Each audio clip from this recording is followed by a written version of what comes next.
కొనిదాల పవన్ కళ్యాణ్ గారు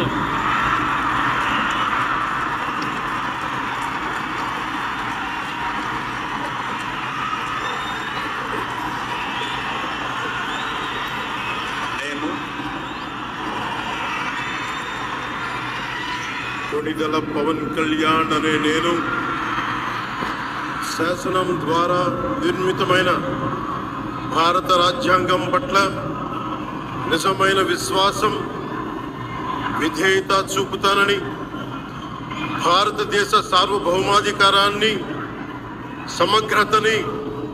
కాపాడుతానని, ఆంధ్రప్రదేశ్ రాష్ట్ర మంత్రిగా నా కర్తవ్యాలను శ్రద్ధతో